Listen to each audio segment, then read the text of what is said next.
Communiqué de presse de la plateforme des confessions religieuses sur sa participation dans la gestion du Fonds de solidarité nationale contre le coronavirus.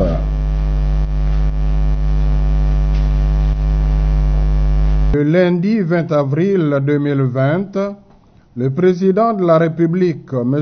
Félix-Antoine Tshisekedi Tshilombo, a reçu le chef de la plateforme des confessions religieuses composée de l'Église catholique, l'Église du Christ au Congo, l'Église kimbanguiste, la communauté islamique en République démocratique du Congo, l'Église orthodoxe, l'Église du Réveil au Congo, l'Union des Églises indépendantes du Congo et l'Armée du Salut.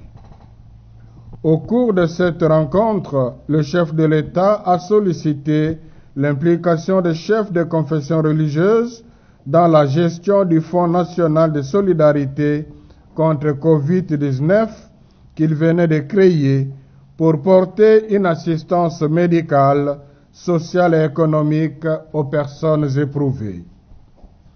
Les chefs de confessions religieuses ont favorablement accueilli cette demande, d'autant plus qu'il s'agit d'une initiative qui vise le bien-être de la population placée au centre de leurs préoccupations comme pasteurs.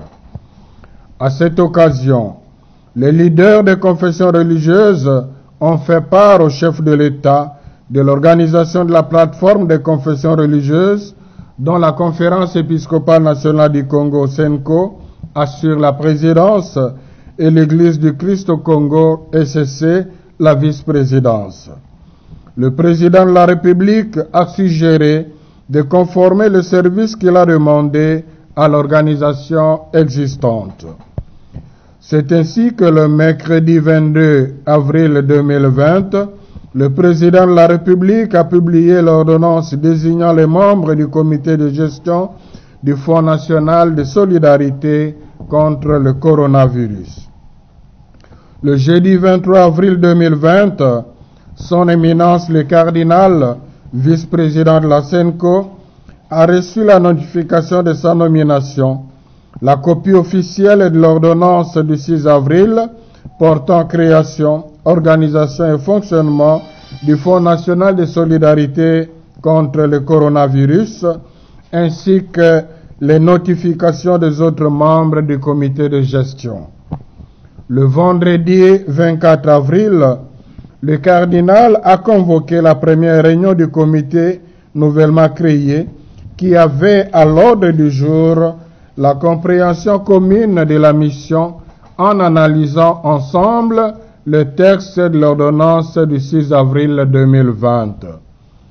Après avoir scruté le texte, les chefs de confessions religieuses disposés à apporter leur contribution dans la lutte contre le Covid-19 se sont rendus compte que les modalités de cet accompagnement, telles que stipulées dans l'ordonnance, s'avèrent incompatibles avec leur statut de chef spirituel.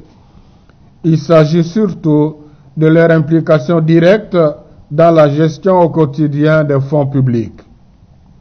C'est pourquoi, le samedi 25 avril, le vice-président de la CENCO et le président de l'ECC ont sollicité un rendez-vous auprès du chef de l'État pour envisager la possibilité de modifier certaines dispositions de ces ordonnances numéro 20/08 du 6 avril 2020 et numéro 20/027 du 21 avril en y ajoutant un conseil consultatif. Ce conseil consultatif que le président et le vice-président de la plateforme des confessions religieuses acceptent de diriger fera régulièrement le suivi de la gestion du Fonds national de solidarité contre le coronavirus et donnera ses avis au président de la République pour la bonne gestion des fonds et matériels récoltés. Au niveau du comité de gestion, les confessions religieuses pourront recommander au chef de l'État des techniciens crédibles et compétents qu'il pourrait nommer. Ceux-ci apporteront leur expertise sans engager les confessions religieuses. Ce jeudi 30 avril 2020, Son Éminence le cardinal et le président de l'ECC ont été reçus par le chef de l'État qui a accédé à leur demande d'apporter des modifications à ces ordonnances. Puisse l'Éternel éclairer les chefs de confession religieuse pour que tout ce qu'ils feront contribue au bien-être du peuple congolais pour la gloire de Dieu. Fait à Kinshasa le 1er mai, l'abbé Donatien Scholl, le secrétaire rapporteur de la plateforme de confession religieuse. Je vous remercie.